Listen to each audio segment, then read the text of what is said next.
Amados, vamos falar, hoje de manhã na nossa EBD, falamos sobre o Evangelho de Cristo e o poder que ele tem de fazer ou mover sobre a nossa nação.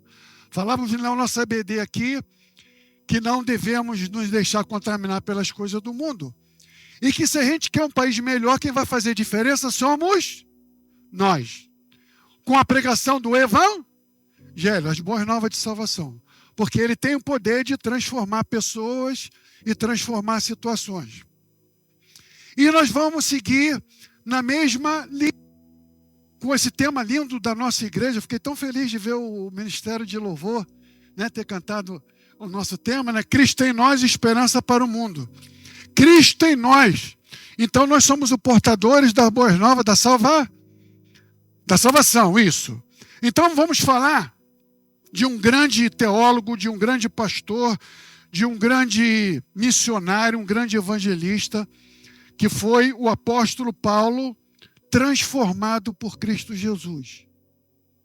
Né? Jesus transformou a vida desse homem. Então eu queria que você abrisse sua Bíblia na carta de Paulo a Filemão. É um livro da Bíblia que a gente escuta pouco, né? Mas ele é muito rico e nós vamos caminhar por essa estrada hoje junto ao apóstolo Paulo na carta que ele direcionou a seu discípulo Filemão, do versículo 1 ao versículo 25. E diz assim a palavra de Deus: Paulo, prisioneiro de Cristo Jesus, ao irmão Timóteo, ao amado Filemão, também nosso colaborador, e a irmã Áfia e Arquipo, nosso companheiro de luta, e a igreja que está em sua casa. Só vou abrir um parênteses aqui, amados, para a gente ir para o contexto dessa carta. Timóteo, Paulo estava em Roma, Timóteo com ele, Onésimo com ele. Ele manda Tíquico ir para Colosso, para entregar a carta a Filemão, mas também aos Colossenses. Então a carta aos Colossenses, ela foi enviada por Tíquico nesse mesmo período, tá? Então foi para Filemão e aos Colossenses, né? E ali a irmã Áfia, a Áfia era esposa de Filemão, e seu filho Arquipo. Eles estavam em Colosso, eles tinham uma igreja dentro da casa deles, e Arquipo ele era uma espécie de pastor nessa cidade, um líder da igreja, qual ele, o pai e a mãe fazia parte do ministério do Senhor, e qual Deus usou o apóstolo Paulo para ganhar essas almas para Cristo. É bom enfatizar a importância da mulher na vida da igreja, na vida de sua família, porque a Áfia foi a primeira mulher citada por Paulo diretamente no ministério dele. Então, isso só acontece nessa carta a Filemão. Ele aponta para a esposa de Filemão e mostra aqui nessa carta a importância que ela tinha no ministério do Senhor, na vida do seu marido, na vida do seu filho e na casa dela. Essa família transformou a casa deles numa igreja. Hoje, trazemos já uma aplicação prática para a nossa vida, nós podemos fazer o mesmo na nossa casa, do nosso lar. Uma igreja de Cristo. Está aí os nossos PGs. O PG é uma igreja no nosso lar. Então, esse ano, você que ainda não faz parte do PG, escolhe um PG para você participar e faça como a Áfia fez. Faça da tua casa uma igreja de Cristo, para ganhar os seus vizinhos para Cristo, sua parentela que ainda não é crente, para fazer um trabalho de ação social. Amém, igreja? Continua a palavra de Deus no versículo 3, da carta de Filemão. Graça e paz a vós outros, da parte de Deus, nosso Pai, e do Senhor Jesus Cristo. Dou graças ao meu Deus, lembrando-me sempre de ti nas minhas orações, estando ciente do teu amor e da fé que tens para com o Senhor Jesus e todos os santos, para que a comunhão da tua fé se torne eficiente no pleno conhecimento de todo o bem que há em nós, para com Cristo Jesus. E continua, no versículo 7. Pois, irmãos, tive grande alegria e conforto no teu amor, porquanto o coração dos santos tem sido reanimado por teu intermédio. A partir do versículo 7, Paulo ele intercede em favor do seu discípulo Onésimo. Já vamos ficar atentos no poder do evangelho aí. Pois bem, ainda que eu sinta plena liberdade em Cristo para te ordenar o que convém, prefiro, todavia, solicitar em nome do amor. Em nome de quem? Do amor. Aleluia. Sendo que sou Paulo, e velho, e agora até prisioneiro de Cristo Jesus. Atentemos por detalhe que Paulo não disse que era prisioneiro dos romanos. Ele disse que era prisioneiro de quem? Do amor. Ele era fiel no amor, na pregação do amor, e prisioneiro de Jesus Cristo. Atentemos para isso. Né? Sim, solicito-te em favor do meu filho Onésimo. Paulo chamou Onésimo de quê? Filho. Que gerei entre algemas. Ou seja, ele estava preso, Onésimo preso, e ele ali evangelizou Onésimo e ganhou Onésimo para Cristo. Ele antes te foi inútil, atualmente, porém, é útil a ti e a mim. Eu te envio de volta em pessoa, quero dizer, o meu próprio coração. Continua Paulo no versículo 13. Eu queria conservá-lo comigo mesmo para que, em teu lugar, me servir nas algemas te carrego por causa do evangelho. Nada, porém, quis fazer sem o teu consentimento. Olha a consideração que Paulo tinha o respeito por um discípulo dele. Ele poderia usar a autoridade apostólica dele, mas ele não fez isso. Atentemos para isso. Né? Para que a tua bondade não venha a ser como por obrigação, que para Cristo e por amor nós não fazemos nada por obrigação, mas de livre vontade. No 15 ele continua, pois acredito que ele veio a ser afastado de ti temporariamente, a fim de que receba como para sempre. Não como escravo, não. Antes, muito acima de escravo, mas como um irmão caríssimo, especialmente de mim, com maior razão de ti, quer na carne, quer no Senhor.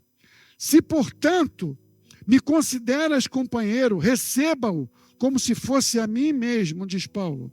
E se algum dano te fez, presta atenção, se algum dano te fez, ou se te dever alguma coisa, lança isso tudo em minha conta. De quem que a gente lembra isso? Eu, Paulo, do próprio punho escrevo, eu pagarei, para que não te alegar que também tu me deves até a ti mesmo. Sim, irmão, que eu receba de ti no Senhor este benefício. Reanima-me o coração em Cristo. Certo como estou, da tua obediência, eu te escrevo sabendo que farás mais do que estou te pedindo. E ao mesmo tempo, prepara-me também pousada, pois espero que por vossas orações vos serei restituído. Saúda-te, Epáfras, prisioneiro comigo em Cristo Jesus, Marcos, Aristarco, Demas e Lucas, meus cooperadores. A graça do Senhor Jesus seja com vosso espírito. Amém.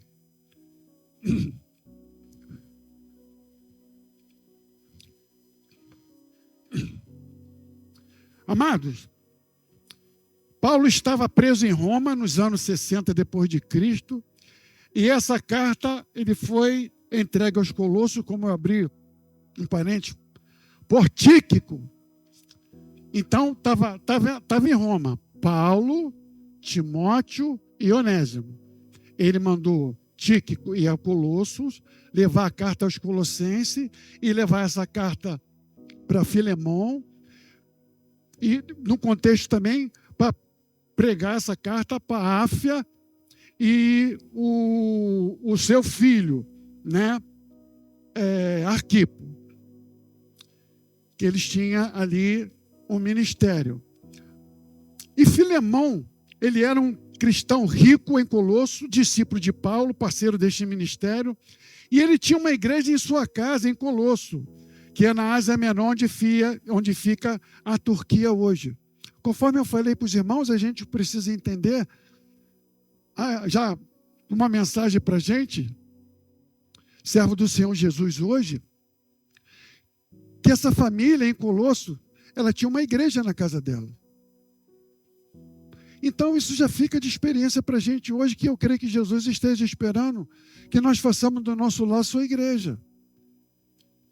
Para que a nossa casa seja um braço da igreja na comunidade onde nós estamos estabelecidos e morando.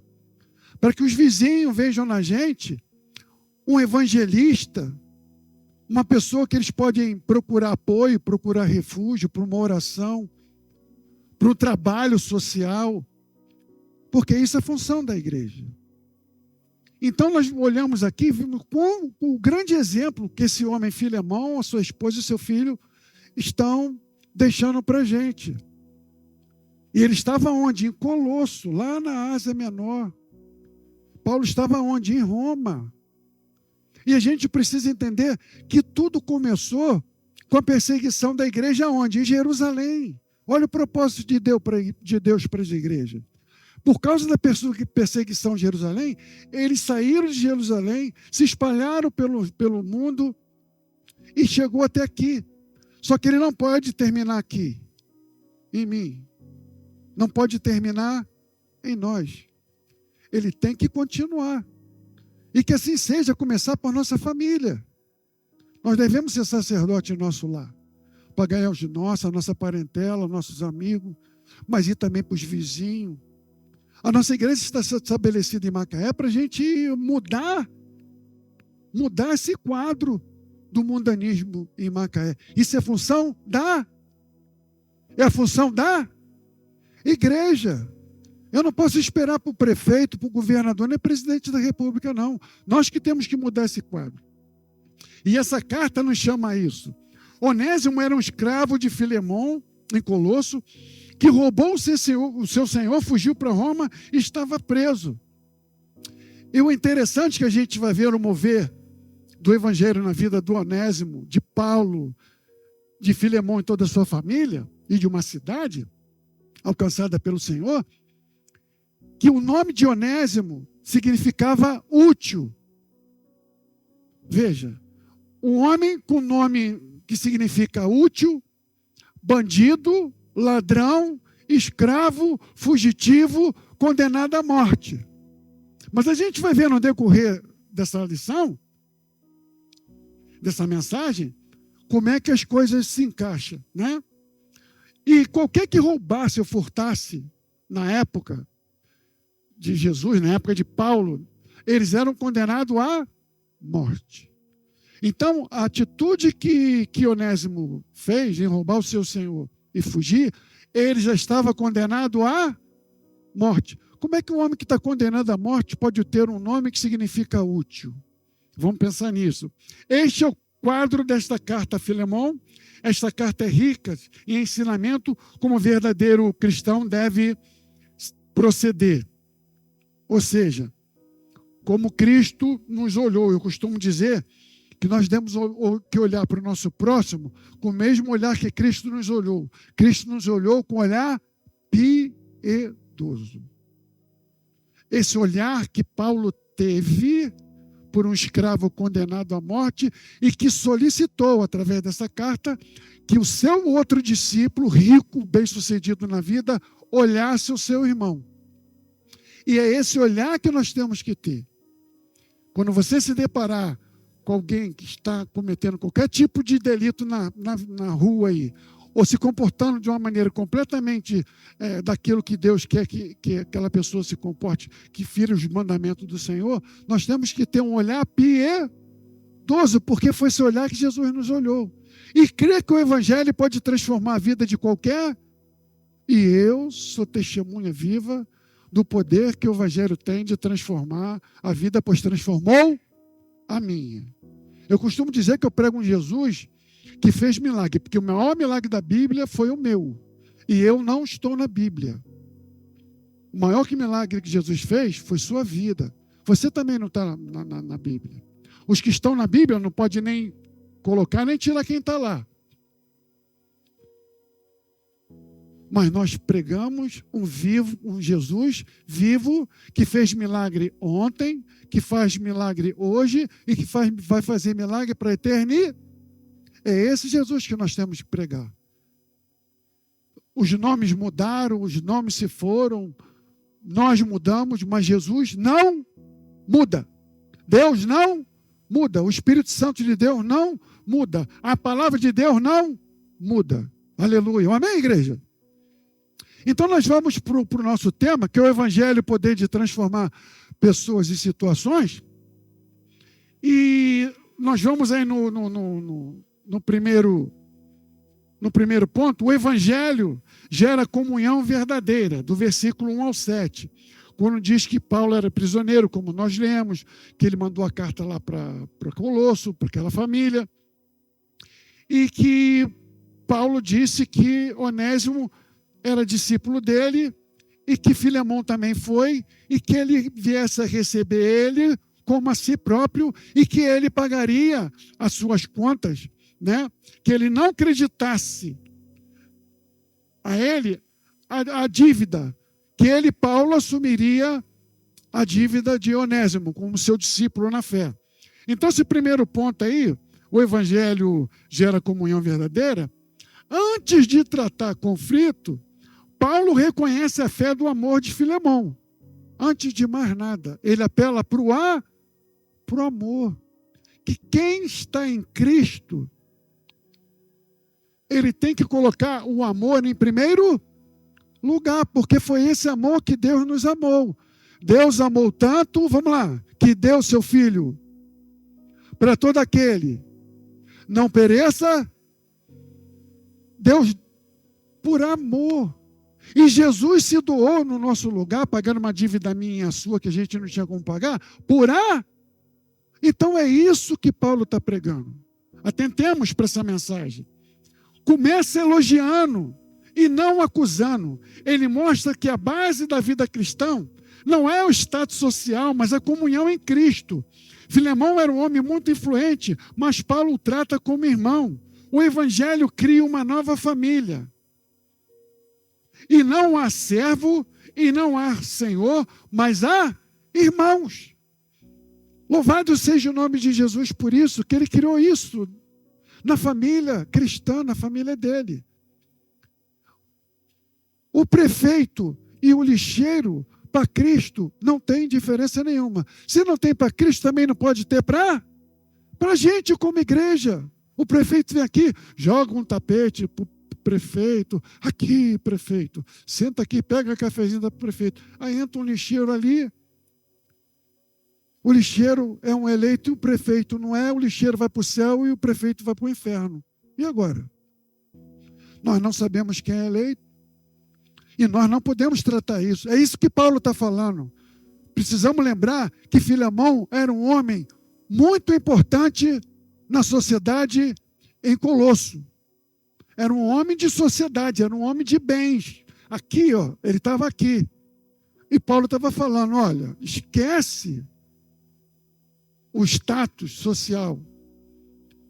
Pelo poder de Cristo, todos nós somos um. No corpo de Cristo, um. Então o coração não é mais importante que a mente não é mais importante que o joelho. Nós somos o corpo de Cristo. Então nós não podemos fazer discriminação, nem acepção de pessoas, porque Cristo não é assim. E a palavra de Deus condena isso. E Paulo está atentando para esse detalhe, né? E nesta família é local onde a fé expressa amor prático. A comunhão cristã, ela não é teórica, ela é relacional. Não adianta dizer que eu sou um cristão só de boca para fora, ou só no coração. Isso tem que ser vivido no teu dia a dia, né? No conviver, na comunhão, no estar junto, sabe? Tu vai sorrir, vou sorrir contigo. Tu vai chorar, eu vou chorar contigo. Você está passando por um momento difícil? Eu vou te ajudar. A família. E um detalhe, irmãos, a família em Cristo, ela é eterna. Coloquemos isso em prática. A família de Cristo, ela é eterna. Porque quando Jesus voltar, e Ele vai voltar em nome de Jesus, eu creio nisso, nós vamos viver a eternidade com Ele, com os eleitos, com os irmãos que estão salvos. Então nós vamos estar juntos a vida eterna.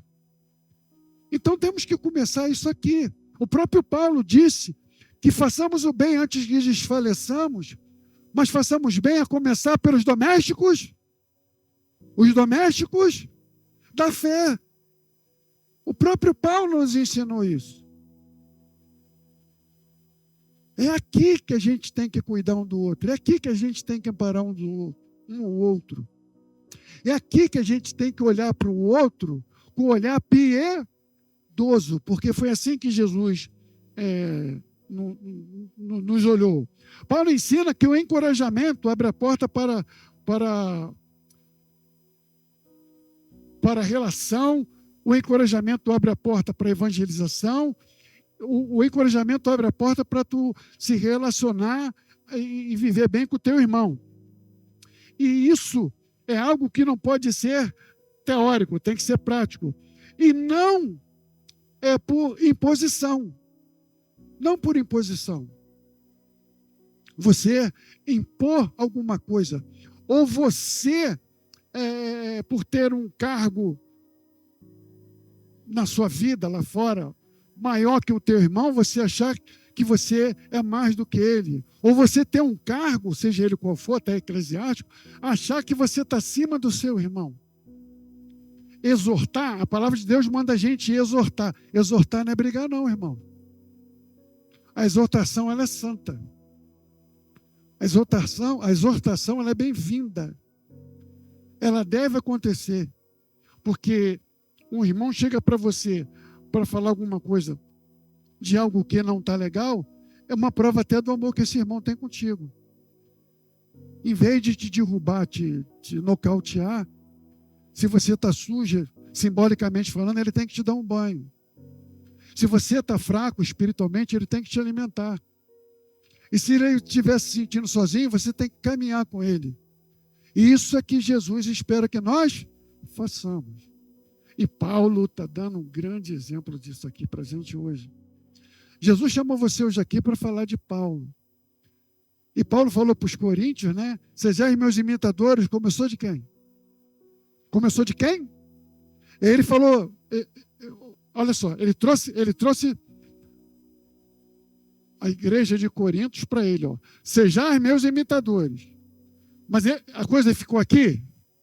Ficou aqui? Ele apontou para onde? Para Cristo. Olha o que eu estou fazendo. Testemunho. Aleluia. Testemunho de vida. Olha o que eu estou fazendo, Paulo. Não é o Alckmin, não, Paulo. Ó, como eu sou de... Agora, eu tenho que querer isso para mim. Entenderam, irmãos? Eu tenho que querer isso para mim. Eu tenho que buscar, através da ação do Espírito Santo na minha vida, através da palavra de Deus na minha vida, eu ter autoridade que Paulo teve de falar, sejais meus imitadores como eu sou de Cristo. Tem que estar podendo para falar isso. E é exatamente isso que Jesus espera de mim e da sua igreja. Da sua igreja. É isso. Antes de corrigir alguém, reconheça a evidência da graça de Deus na vida dessa pessoa.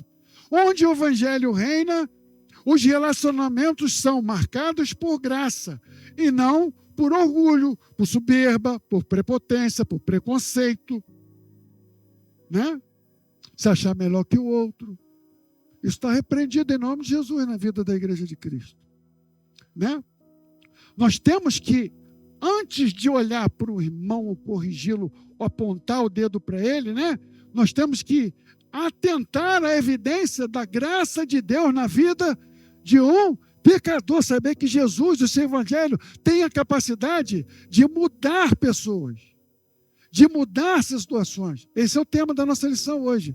O evangelho, o poder, né? Ele tem o poder de mudar pessoas e situações, né? Então, esse primeiro ponto, o evangelho gera comunhão, a gente precisa tentar e trazer isso para a nossa vida, né? Passando para o segundo ponto, o evangelho nos ensina a agir com e não por imposição. Então a gente vê que Paulo, ele o tempo todo, ele está fazendo uso daquilo que Jesus deixou como exemplo para a vida da igreja. Paulo está sendo exemplo. Isso é que eu chamo de autoridade espiritual, né? A ideia central, Paulo tinha autoridade apostólica, mas escolheu apelar pelo amor. Ele poderia usar disso para Filemão. Afinal de contas, Filemão foi discípulo dele. Tinha ele como mestre, o respeito de um mestre. E isso naquela época valia muito. Ele poderia usar isso, mas ele não usou isso. Ele preferiu usar o amor. A autoridade espiritual não é usada para controlar, mas para edificar. Nós temos que usar a nossa autoridade espiritual para edificar. No que a gente parte para edificar a vida de um irmão, nós também vamos crescer. Aleluia, glória a Deus. Né? Paulo mostra que a obediência forçada não produz transformação verdadeira. Não. Aqui não é lugar de bater ninguém. Aqui não. Aqui é lugar de dar amor. Aqui é lugar de andar junto. Aqui é de um lugar de um irmão, está errado, senta aqui, irmão, vamos orar. Não fica sozinho nessa luta, não. Deixa eu lutar contigo.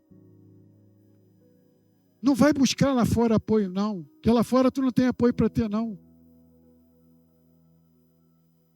Não vai buscar alimento lá fora, não. E eu vou mais, não é só alimento espiritual também. Não, alimento físico também. Né? Eu sempre vou bater na tecla que nós temos que fazer trabalho social. Não tem para onde correr disso, não. Essa é a função nossa. Então nós temos que estar atentados para o lado espiritual, mas também para o lado físico dos nossos irmãos. Como pode tu ter um irmão na tua igreja, ele chega em casa, eu não tenho que comer, ué. Se ele não tem que comer, eu tenho que dividir o que eu tenho com o irmão. Ou não foi assim que a igreja apostólica, a igreja primitiva fazia? Sim ou não? Sim ou não, igreja? Sim. E nós temos que ter ela como nosso foco. Olha, nós queremos e temos que ser igual à igreja primitiva. Então, atentemos isso. E Paulo tinha isso tudo com ele. Ele tinha isso. O amor cristão é sempre uma resposta voluntária à graça recebida. Na igreja e na família, liderar como Cristo é convidar ao amor, não pela força. Cristo não agiu assim. O evangelho muda não só o que fazemos, mas como fazemos. Então o evangelho tem esse poder de mudar não só aquilo que nós estamos fazendo, mas como nós estamos fazendo. O que nós temos que fazer é ser imitador de Cristo. Façamos disso nossa regra de fé e de prática. O terceiro ponto que nós vamos ler agora, o evangelho transforma as pessoas improváveis. Eu nunca posso olhar para um homossexual, achar que ele está condenado ali para ir para o inferno e não tem jeito para a vida dele. Eu não posso fazer isso. Eu não posso olhar para um bandido, achar que ele vai ser bandido a vida toda, que não tem solução para o problema dele. Eu não posso achar para uma pessoa que está ligada à prostituição que Jesus Cristo não possa transformar isso, porque nós temos exemplo na Bíblia de que Jesus transformou a vida de corrupto, de bandido, de assassinos, de prostituta, de tudo quanto é tipo de gente, Jesus transformou. Então, eu tenho que entender que o Evangelho transforma pessoas que aos olhos do mundo é improvável que ela seja um cristão, mas eu tenho que investir nisso, eu tenho que acreditar. Porque se eu não acreditar nisso, eu estou limitando o poder do Evangelho de Cristo na vida das pessoas. E Jesus Cristo, tem três coisas que eu tenho que aprender de Jesus. Jesus Cristo é Deus, ele pode tudo. Jesus Cristo, ele é Deus, ele pode tudo. E a terceira coisa, Jesus Cristo é Deus, ele pode tudo. Jesus Cristo disse: toda autoridade no céu e na terra me foi dada pelo Pai. Então, Jesus pode tudo em todos. Então, eu como cristão que sou, eu não posso achar que Jesus não pode virar o quadro, mudar o quadro da vida de quem quer que seja, né? E trabalhando esse tema, que o Evangelho transforma pessoas improváveis, Onésimo, antes, ele era inútil, né? Eu vou ler aqui o versículo 10 e 11 para mostrar para os irmãos o que Paulo disse. Olha, disse, versículo 10, Paulo falou assim: sim, solicito-te em favor do meu filho Onésimo, que gerei entre algemas. Olha o 11. Ele antes te foi inútil, atualmente, porém, ele é útil a ti e a mim. Se lembra que eu falei que o nome de Onésimo significa útil? Olha aí, o significado do nome dele se cumprindo na vida dele. Para mim, reformado, antes da criação do mundo, no livro do Senhor, já estava escrito que Onésimo iria se chamar útil, e que ele, de um inútil, de um escravo, de um bandido, de um ladrão, ele ia ser citado por Paulo como um homem útil para o ministério. Aleluia, glória a Deus. Aleluia, glória a Deus. Qual a mensagem que fica para a gente aqui? Jesus morreu na cruz. Depois eu vou pedir para botar a cruz aqui de novo. Eu gosto de cruz. Porque a gente olha para a cruz e lembra que era gente que tem que estar pregado nela. Que eu gosto de cruz. Chega a botar a cruz aqui. Jesus morreu na cruz e levou com ele todos os nossos pecados. E quem nós éramos? Condenado à morte. Era diferente de Onésimo? A gente pode não ter feito o que ele fez. Amém, igreja? Mas a nível de condenação, ele estava condenado à morte e nós também não? Mas Jesus mudou a história da nossa vida. Como mudou a história de tantos e tantos e tantos, de milhões e milhões, e vai mudar de milhões e milhões até a sua volta. Até aqui nos ajudou o Senhor, amém? Aleluia! Onésimo era um escravo fugitivo, sem valor social, mas Cristo dá a ele uma nova identidade. Né? Eu estou pregando Paulo, eu estou falando de Paulo. 2 Coríntios 5,17 diz: quem está em Cristo Jesus, nova criatura as coisas velhas, eis que tudo se fez novo. O próprio Paulo disse isso. Por quê? Porque ele viveu isso. Ele foi verdugo. Era o nome que chamavam ele. Verdugo, carrasco. Perseguia mulher, perseguia criança. Ele não tinha piedade. E o pior é que ele achava que estava fazendo certo. Responsável direto pelo sangue do diácono Estevão. Ele mesmo disse isso, confessou. Então, um assassino, um perseguidor de cristão, um perseguidor de Cristo, se transformou no maior teólogo, no maior pastor, no maior missionário, no maior evangelista, no maior escritor do Novo Testamento. Como eu posso achar que Jesus Cristo não tem solução para os meus, para a minha parentela, para os meus amigos, para aqueles que estão na rua, para aqueles que estão cometendo qualquer tipo de delito? Ele é poderoso, amados. Ele pode tudo. O Evangelho não apaga o passado, mas redefine o futuro. O passado, ninguém vai apagar o passado. Amém, igreja? Ficou lá, mas ele pode redefinir o que é o futuro. Onde eu vou passar a eternidade? Né? Quando eu estava no meu emprego lá, que Jesus ainda não tinha me convertido, eu fui no culto lá onde eu trabalhava, e os irmãos todos, e depois eu vim saber que todo mundo que trabalhava comigo, que era evangélico, orava por mim, eu não sabia. Tinha uns 10 pastores onde eu trabalhava. Eles oraram por mim. Eles me deram uma Bíblia, a primeira Bíblia que eu ganhei. E eles cantaram uma estrofe que eu nunca mais esqueci. Eles cantaram para mim assim, ó: meu amigo, hoje tu tem a escolha. Vida ou morte, qual vai aceitar? Amanhã pode ser muito tarde. Hoje Cristo te quer libertar. Eu nunca mais esqueci isso. Então, quem vai libertar a gente do mundo é Jesus. Não sou eu, não é você, não, é Jesus Cristo. Porque Ele mesmo disse que tem toda a autoridade e poder no céu e na terra. Jesus Cristo, Ele cura. Jesus Cristo, Ele liberta. Jesus Cristo, Ele salva. Ouviu um amém? Glória a Deus, louvado seja o nome de Jesus. Ninguém está além do alcance da graça de Deus. Deus transforma fracassos em instrumentos úteis para a sua glória. Não rotule pessoas pelo que elas foram. Veja o que pode se tornar em Cristo. A graça não apenas perdoa, ela transforma. Nós temos que nos arrepender.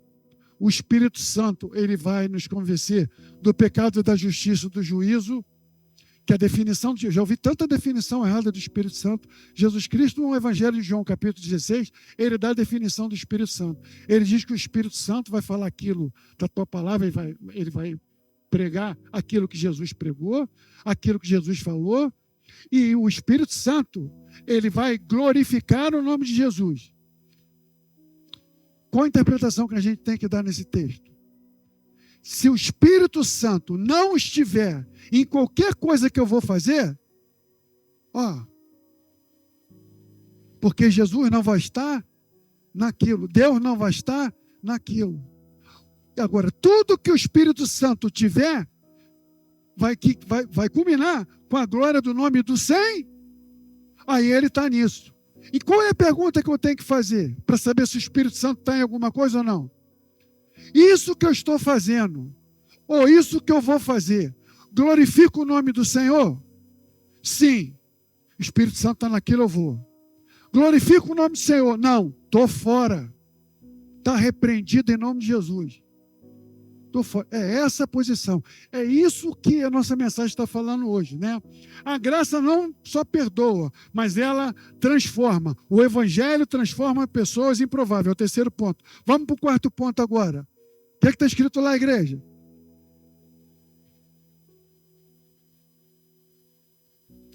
Isso, em tese, significa o quê? Filemão, para a gente entender o contexto. Filemão era o senhor, Filemão tinha um escravo, esse escravo roubou Filemão, seu patrão, fugiu, ele tinha todo o direito de usar toda a lei a favor dele no escravo. Mas aí, o que Paulo está falando para a gente hoje? O Evangelho, ele redefine os nossos direitos e relações.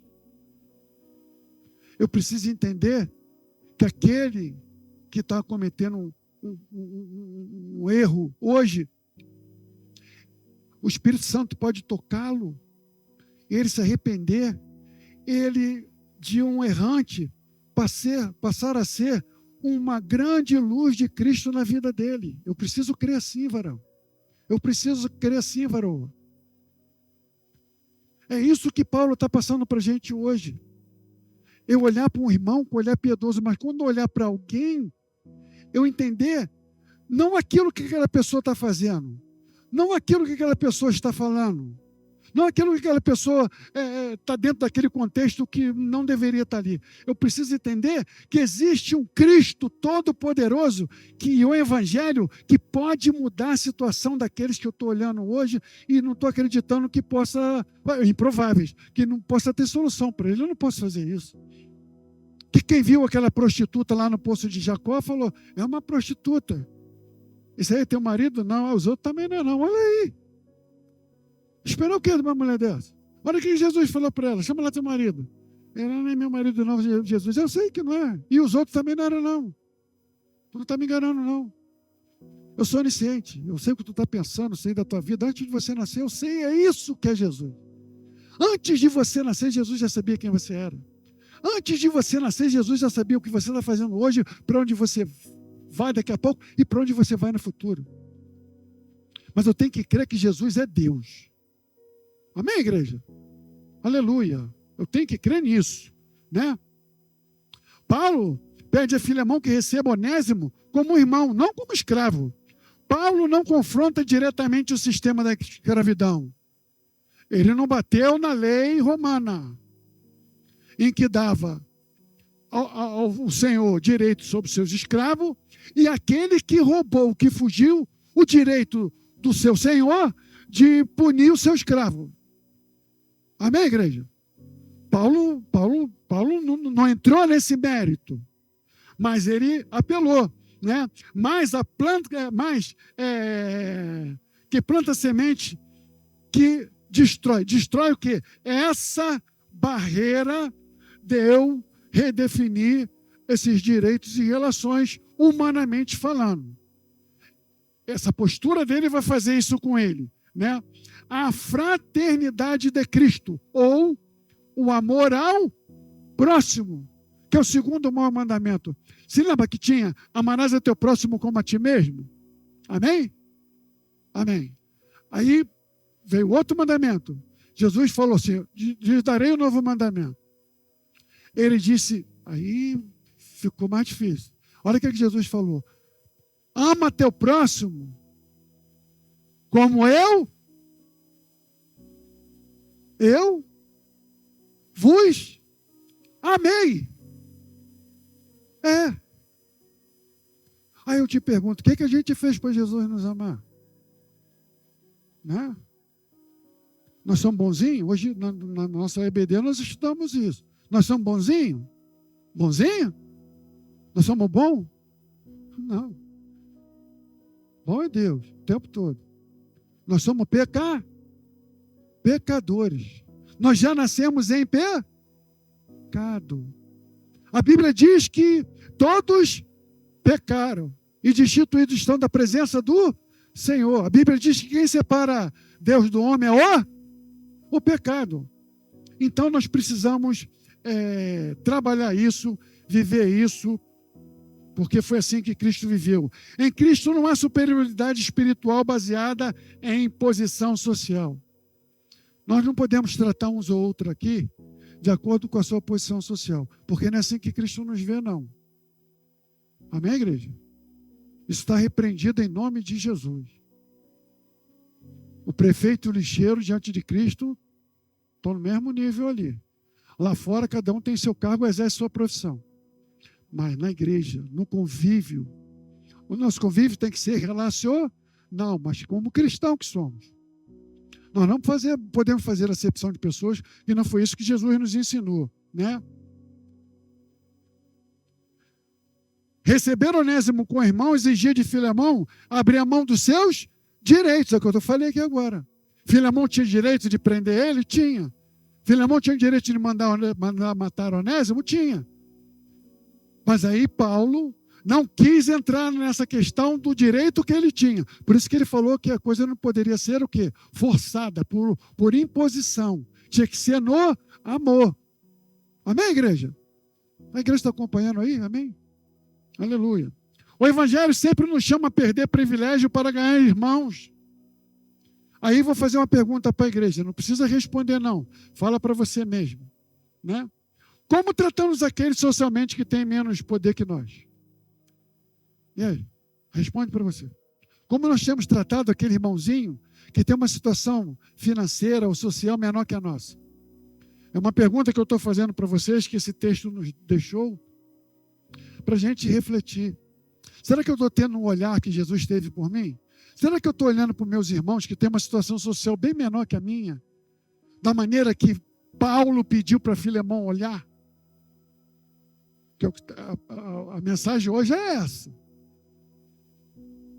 O Evangelho não muda apenas o coração individual, mas transforma as estruturas relacionais. O Evangelho transforma minha maneira de pensar. O Evangelho tem que transformar minha maneira de ver. O Evangelho tem que transformar a minha maneira de ouvir. O Evangelho tem que transformar a minha maneira de falar.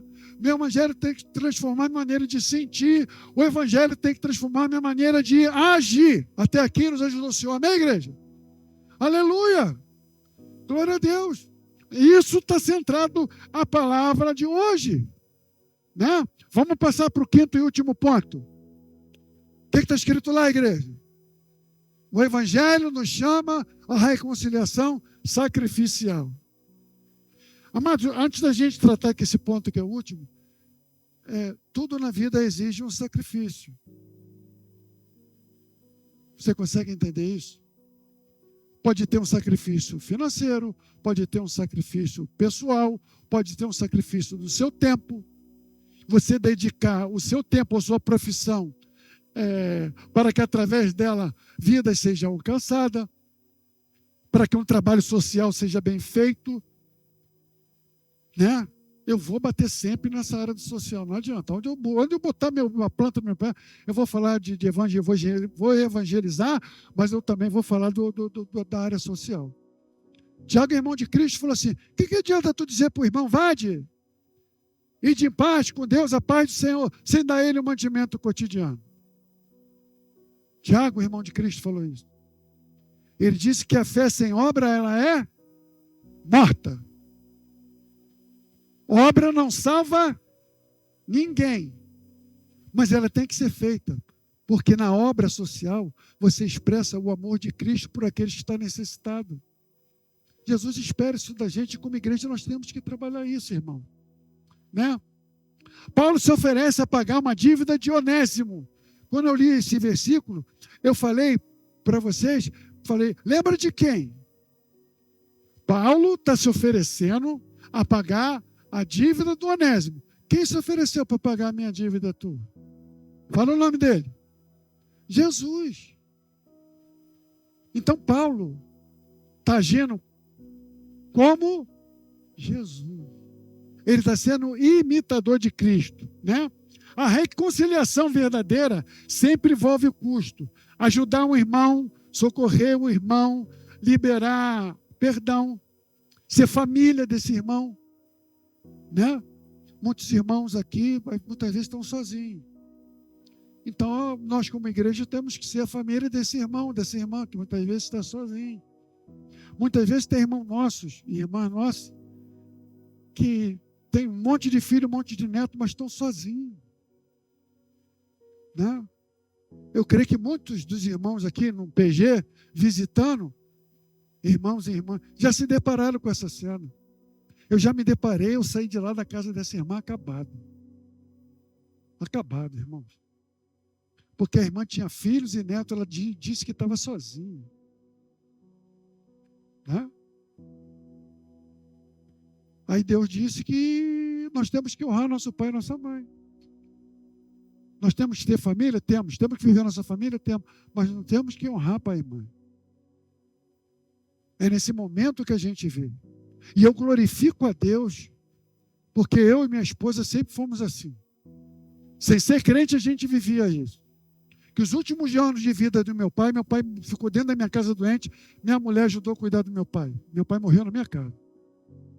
E os 5 anos últimos de vida da minha sogra morou conosco, eu ajudei minha esposa a cuidar dela, está ali meu filho que não me deixa mentir. Minha sogra morreu dentro da minha casa. Então nós cumprimos o mandamento de Deus. E é muito triste tu estar numa igreja e não ver isso acontecer. Tu ir numa casa de um irmão, com um filho, com um neto sozinho. E eles abriam o coração muitas vezes chorando, como aconteceu, dizer: eu estou me sentindo sozinho, abandonado. É muito triste. Então, amados, atentemos para isso. Jesus te chamou hoje para nos deixar vários ensinamentos, né? O perdão cristão vai além do sentimento, ele expressa ações concretas. Paulo não minimiza a dívida, mas se dispõe a assumi-la. Provérbio 3:27, o rei Salomão, é a primeira vez que eu estou fugindo de Paulo, eu estou falando do rei Salomão, da sabedoria que Deus deu a ele. Ele disse assim lá em 3:27, em Provérbio: não se furte em fazer o bem a quem de direito, se está em tuas mãos o poder de fazê-lo. Olha, Pesado, irmão? Não é? Voltando para Tiago, irmão de Jesus, Tiago falou assim: se você sabe fazer o bem e você não faz, você comete pecado. Salomão, já lá no Velho Testamento, ele diz: não te furte fazer o bem a quem de direito. Se está em tuas mãos o poder de fazê-lo. Então, se você pode fazer o bem, faça. Faça. Faça, irmão. Sabe? Paulo aos Coríntios diz que o nosso trabalho não é vão no Senhor. Paulo disse aos Efésios, aos Gálatas, não erreis de Deus, não se zomba, tudo aquilo que o homem plantar, ele vai colher. O que nós temos plantado? Amor, caridade. Caridade não é coisa de espírito, não, de espírita, não. Caridade é a prática do amor. Não tem amor? Quando você pratica o amor, o termo que dá para essa prática do amor é caridade. Então nós temos que ser e praticar a caridade, a nos deixar envolver por aquilo que nossos irmãos têm necessidade. Se está em nossas mãos o poder de ajudá-lo, vamos ajudar. É isso que Jesus espera de sua igreja.